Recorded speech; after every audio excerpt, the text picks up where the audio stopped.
This is episode 215 of the Focused Mindset Podcast. And today, I'm going to tell you about some mistakes I made on my journey to figuring out what works in conversations, especially critical conversations that you hope to make a big impact in. You know, it's been a bumpy road, and I want you to learn from the things that I've done. And don't feel bad if you make these mistakes. We all do. And welcome to fall. If you're listening to this right now, we are moving through October. I am so excited about moving closer to Christmas this year. I don't know why, but sometimes I'm avoiding it. But this year, I think it's going to be so nice. We had a particularly warm summer out here in California, and I think I'm just looking forward to wearing a sweater. You know what I mean?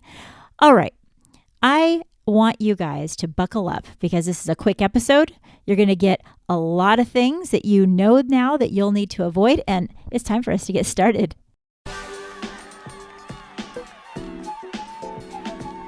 This is the podcast where we build strong connections and have amazing conversations using the solution-focused approach. I'm Cher. I'm a school counselor and a speaker and life coach. For far too long, I lived my life thinking I needed to have all the answers. But now I realize that giving out hope is far more important than giving out advice. And when we come together here, we'll learn to take our thoughts captive and focus on what's most important so we can make an impact on this world and be the person we were always meant to be. To learn more, head over to cherkretz.com. That's CHERKRETZ.com. Or hop over to Amazon to look up 30 Days to Higher Hopes.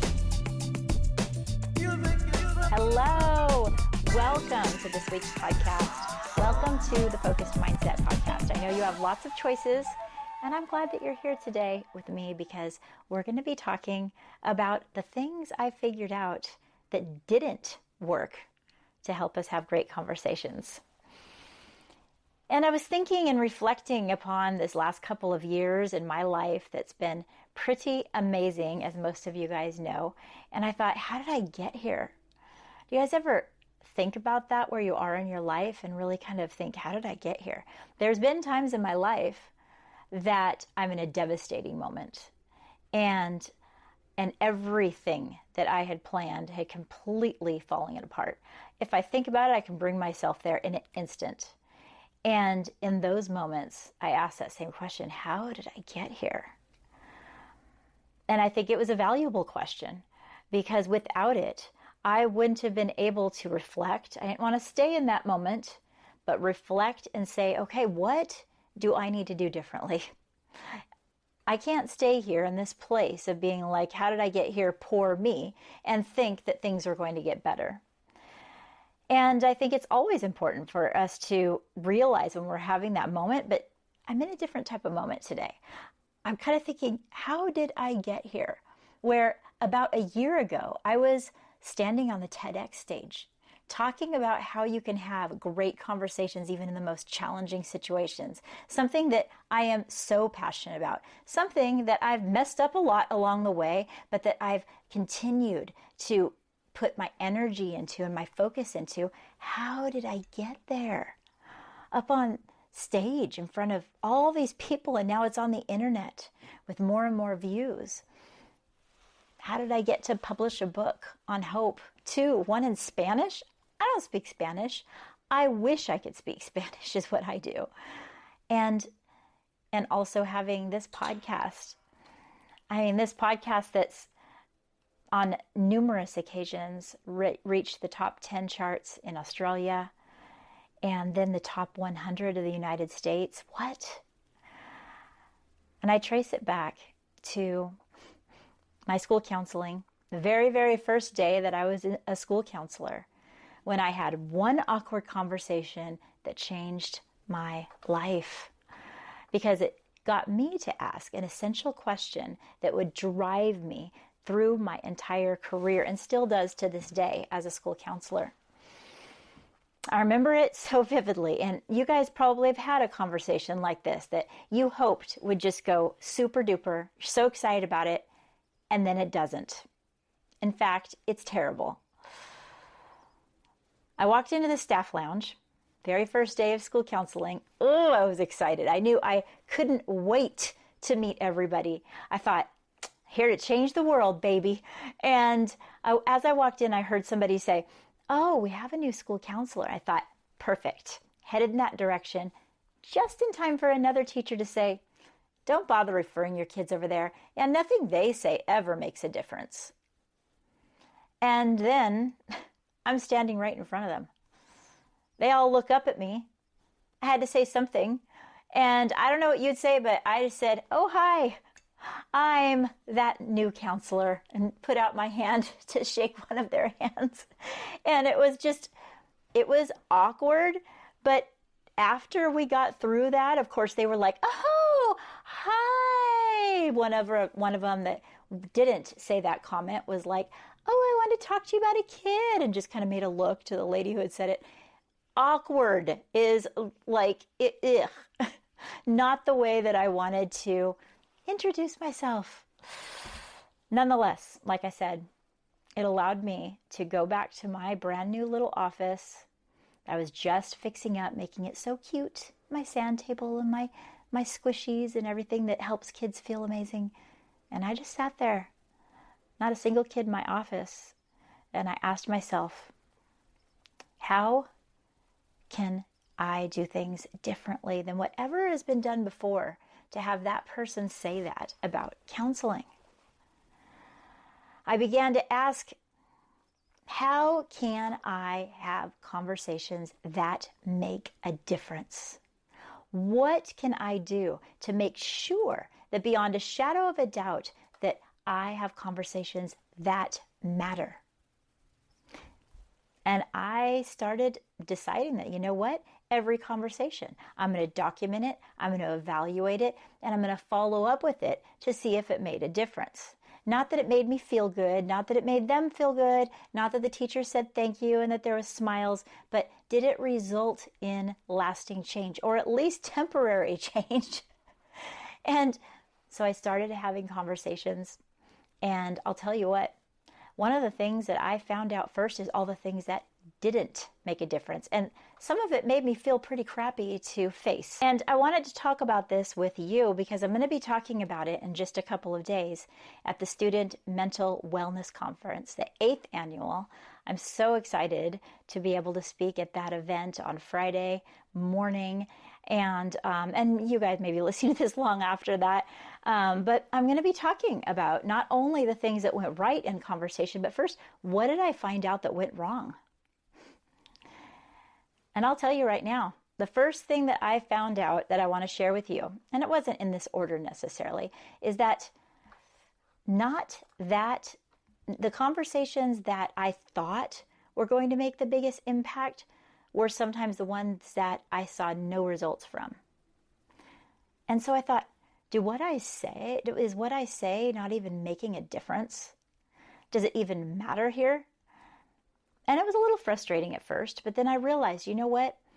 I know that I need to develop an expertise that will allow myself to make a difference in conversations. And come to find out, it's not going to happen just by the words I'm going to say, just by the things that I say. There needs to be a level of trust, buy-in, caring, all these other things. And I thought, well, how can you do that quickly? How can you don't have a whole lot of time.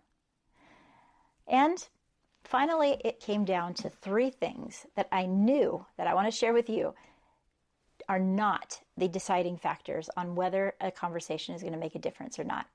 Number 1, if the person that you're talking to is talking about the problem, the whole conversation, that's a big that's going nowhere. And if you're continuing to talk about the problem and, oh, what happened next? And what happened next? And, oh, wow, how did you feel about that? Okay, they might feel like they've vented, and venting has its place. But if your goal is to make lasting change and have them go out and make a change in their behavior, not going to happen based on just that. The second thing I learned that does not work is offering help. How sad was that when I figured that out? Offering help. I was a professional help giver. When my kids were little, I would say that my first two kids, my third one, not so much because she came 8 years after the first two. But with the first two, man, I felt as though it was, gosh, I'm a school counselor. I know how to solve these problems. And if I heard them fight, I would jump in and help them, in quotes, to solve the problem by telling them what they needed to do. And they would listen and they would nod, and they're fighting just a couple minutes later. Same way with my counseling. If I jumped in with the teacher and said, you know what, let me just do this lesson for you, my thought was that that means they're going to be like, oh, yay, let me take diligent notes. Let me, so I could do this. In my very next lesson, I'm going to follow how she's doing this so I can do it myself. And instead, they were taking the time to check their email or do lesson plans, going to the bathroom. And the only thing that happened by me continuously offering that kind of help was that they just kept asking me to come in to do that kind of work. It never translated to lasting change in them and maybe how they were approaching their lessons, which is what I really wanted. I'm like, wow, I hope that this helps them. You know, their idea of help and my idea of help was something totally different. They were like, sure, take this off my plate, do it for me, and I'll move on. What they really needed was, the real help that they needed was not me just modeling and doing it. My thoughts were that that's what I was doing by helping. There was a huge disconnect with help. You have to be careful with help. It's just not going to be the ticket for lasting change. Let me help you. Let me do it for you. Mm-mm. And what's the third thing I noticed? Well, it's giving advice. Giving advice absolutely did nothing for lasting change. And this is the toughest one, the toughest pill to swallow, because I mean, especially as a school counselor, man, we have our SEL lessons, we're trained, we've read so many books, you know, going through our entire master's program, some of us doctorates, we're like, oh, I know what this person should do. And I would get stuck in that loop of, as they're talking to me, I'm filing through my advice and I'm deciding what I'm going to tell them that they need to do. And unfortunately, the moment that they shared their problem and then I just told them what to do, they would just stop and go, oh, this person's so smart, let me listen. Now and then they might try a strategy or two, but a lot of times it didn't make a big difference. Sometimes they didn't even remember my advice, especially with students. They're like, oh yeah, she had a lot of good advice. What was it? I don't remember. And it's really thanks to our memory. We forget most of what we see in here. I mean, I know this conference I'm going to go to is going to be so packed with stuff. I was looking at all of the workshops. It's so much information that no human could take even a fourth of it in. And I might be sitting in a chair, but how much am I going to retain? In order to retain it, I'm going to need to what? Practice it. Make it something that I try on my own, something I take action on myself. And in order for that to happen, it has to be such a message that rings true to me that I perk up and I listen in a different type of way. And I write it down and I review it later. And then, because that was personal to me, that information, whatever it might be that I get, that will stick. All the rest will fade into a blur. Not because I want it to, just because that's the way our human brain works. We remember what stands out, what's important, what surprises us, and what rings true to how we believe. Those three things. If what we say lines up, what somebody says lines up with what we believe, then we usually go, oh, wow. And I absolutely agree with that. And you lean in. Or if it surprises you, oh yeah, that was... Take notice, brain, and it turns right on. And it has made an impact to my heart, which usually kind of like happens with stories a lot, right? Which is why so many people tell stories when they're speaking. But anyways, if you are stuck and you're trying to say, I don't feel like my communication is making that much of an impact, take it from me and all of the conversations that I've documented to get to where I am today, that evaluate if you're making these 3 mistakes? Are you talking about the problem too long and clear till the end of the conversation? Are you constantly jumping to offer help, not letting them think for themselves and act for themselves? Or are you giving advice too much, talking too much, listening not enough? If this is happening, it happens to all of us. It still happens to me now. I have to keep myself in check regularly. But it can change. And I know that as I did, it's when I found the solution-focused skills that I use today that make it so people come back and find me and talk to me about what we talked about. Even if it was one of 100 conversations that I had, they remember. And I know that that can happen more with you. I don't know who it is in your life that you want to make an impact with. It might just even be your partner.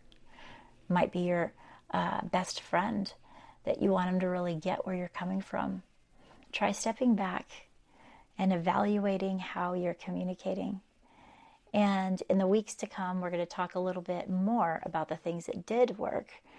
But preview, it's listening with an intention, with purpose, not just like hearing the words they're saying and mimicking it back, but listening. And if you're hoping that that person changes, we listen to find exceptions to all of that problem that's happening. They might say, almost every time I fail. And it's our job to say, but you picked yourself up and you're here right now. How did you do that? Or tell me about that time. Can you remember when you didn't fail? And all of a sudden, they see a way. They see, actually, their will to change begins to shift, and they see a way forward. And that's the definition of hope. When someone has agency, the will to move forward, and they have pathways. They see pathways that they can take, multiple. That's the way. I see the way. Something happens, you see it in them, but really it walks with them. And it's that hope that's entered in. So as you go on with your day, and I'm about to head out to Anaheim to the conference, I hope that you can find new ways to communicate. And you know what? If you need a little boost, don't forget to jump over to Amazon, because there's 30 days to hire hope. And its companion is, oh my, that's upside down. The Spanish companion is out, and in November, oh my gosh, we're going to be doing some marketing. I'm going to bring on the wonderful gal that helped me with all of the translation with this book. You guys, it's hard when you speak Spanish to find someone to really translate things the way you want it to be translated. So you can find this on Amazon. I've been giving it to some of my friends. 30 días elevando tus esperanza. I have work to do, folks. But anyway, it's time for me to get going. I can't believe I spoke for almost 16 minutes or so. Have a great day, guys. And until next time, live solution focused. Thank you so much for joining me. But wait, before you go, don't forget to check the show notes. That's where you'll find all the places you can follow me on social media, and just, it's the way we keep in touch. And I have a newsletter called Hope Notes. And if you hop on sharekretz.com, you'll see in the menu bar, basically, it'll tell you how to get in that. And I'm going to have some really great little tidbits that I want to share. Whenever it comes up, that's where that happens. And honestly, the people that get my Hope Notes also get coupons and different stuff from my products as they come up. So I'd love to have you there, especially if you're thriving to be more solution focused in your life. And if you're interested in joining a challenge that's going to help you with your communication, join the free 3-day conversation challenge. It's free right now. I don't know how long I'm going to keep it that way, but I want to see you there. So it's time for us to get going. Until next time, live solution focused.